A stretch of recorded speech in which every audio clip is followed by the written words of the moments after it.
Hello, everyone, and welcome to the Future Salespeople's weekly sales round robin.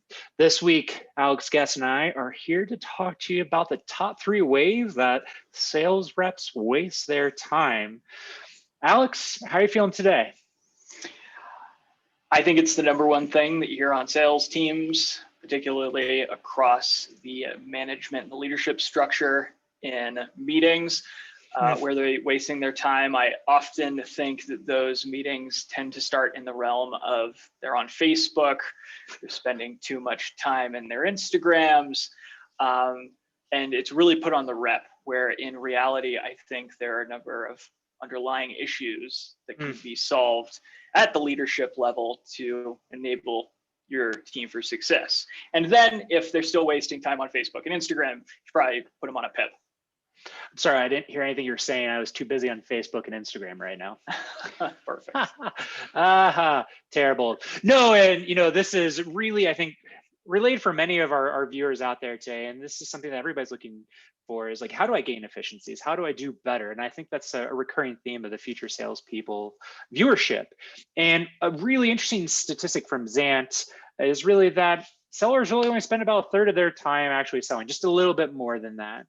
And Mr. Guest and I have put together our top 3 reasons about how and why reps may be wasting their times. And we're going to give you what you might be seeing. We're going to give you a diagnosis and prescription for each of these 3 big areas. And the very first one that Alex and I have seen both as sales leaders and as sales consultants is that your team spends too much time selling the wrong solutions. And in a lot of ways, when we go through and we start discovering with sellers or discovering sales leaders and founders, a lot of this wrong solutioning ultimately comes down to a lack of product knowledge that the rep may have, really understanding like the purpose of the product, the benefits that are associated with those. And part of that also comes back down to selling the wrong solutions by having too little or not enough of the right types of discovery conversations as well. And then all this ultimately means is if you don't understand your product, you don't understand the features and the benefits that your buyers could get, what their challenges are, you're just going to be completely unaware of why your buyers are buying from you to begin with. And really, how we've helped organizations flip the script and actually start having the reps sell the right solutions, really 3 different prescriptions come top of mind. One, it's going to be in your weekly product training, really focus on the product knowledge itself, the features, the benefits, and the impacts. Number 2 is really outline within your discovery, what are those key value propositions that need to come out of that from both your buyer and your seller. And finally, the unaware of why your customers buy, this is a really fantastic point. You can actually take data from your CRM and show your reps why people are buying, right? So help them understand what success looks like, what success is, and why people are ultimately buying. Alex, how'd I do there? You've got it. And I think the one thing to dig in maybe a little bit deeper on is those closed-won reasons.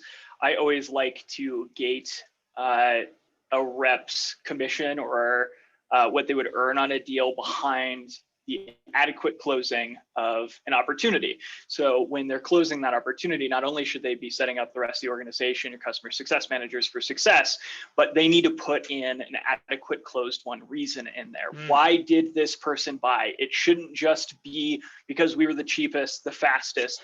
There should be material conversations that are coming out of that, like the issue that they faced when they were coming in, and then the solution that you demonstrated, the KPIs and the metrics that were gone through during testing.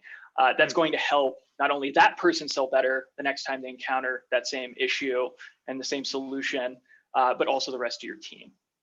Dig it. I think that's a great call out, and I love associating reps compensation with that. Talk to us about inefficiencies, Alex. I know you're passionate about this one here. Tell us what this is seeing. Probably my number one. We didn't really orient these in a first, second, third. We have more of a complexity story here, but I think the number one reason the sales reps waste time is that they're working very inefficiently.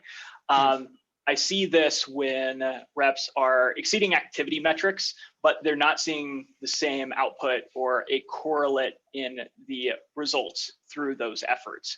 So this is that kind of quantity over quality. You start to see rep burnout. Reps are coming in earlier and earlier, staying later and later, skipping their lunch break because they just think they have all of these things that need to get done. And then the final thing is you can actually see it from the pipeline. You start to see a lot of aging sales opportunities. Maybe your average sales cycle is a month, for example, and you see that this most recent cohort of opportunities is out to 5 weeks, 6 weeks, 8 weeks. There's something wrong there. So from a prescription or a cure, a treatment perspective, if you will, start to analyze your individual to team performance. And you can do this in a number of different ways. One of my favorite ways is to have team dashboards. If you're in an office, or even if everybody's still working from home, set up a dashboard where people can compare their own individual performance to team performance. It's a great motivator.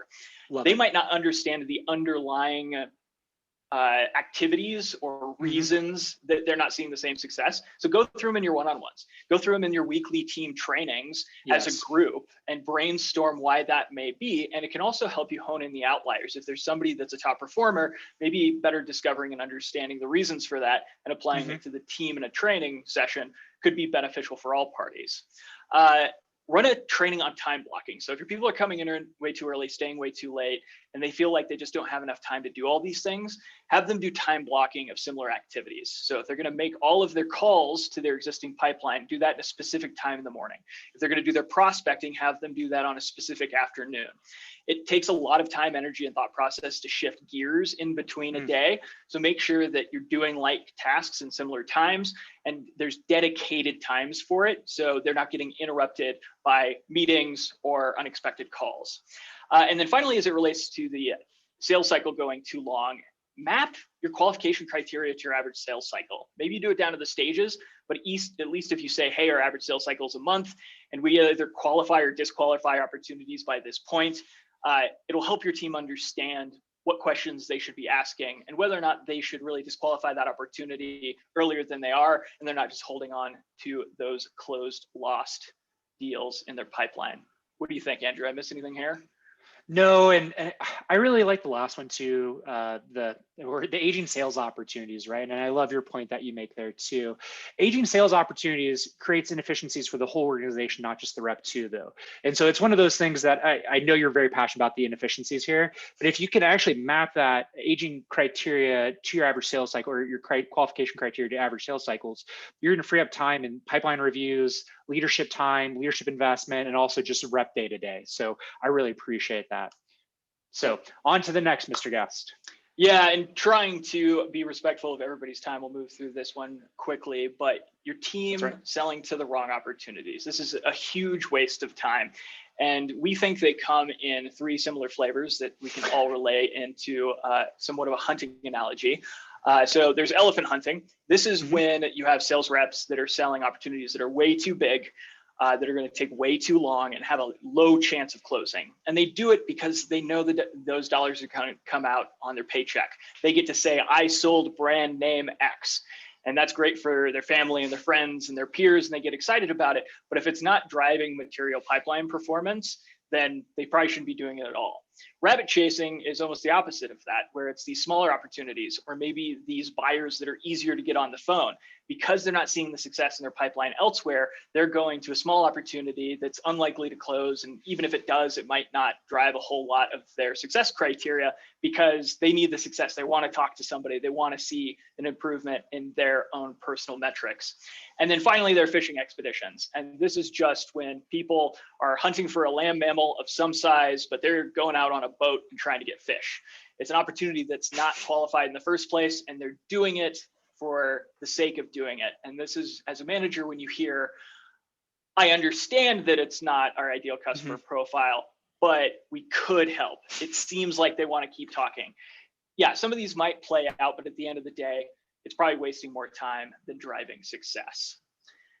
So we talked about the 3 ways of wasting time. Hopefully gave you a couple of ideas on how you might be able to fix this. Andrew, what are we talking about next time? You know what, Mr. Guest, related to this, we're going to start helping companies and teams have better training opportunities, have better results from their sales teams, remove these inefficiencies through training success and best practices. Friends, we really appreciate your time, your energy, your likes, your subscriptions. Until next time, thank you so much. Thanks, everyone.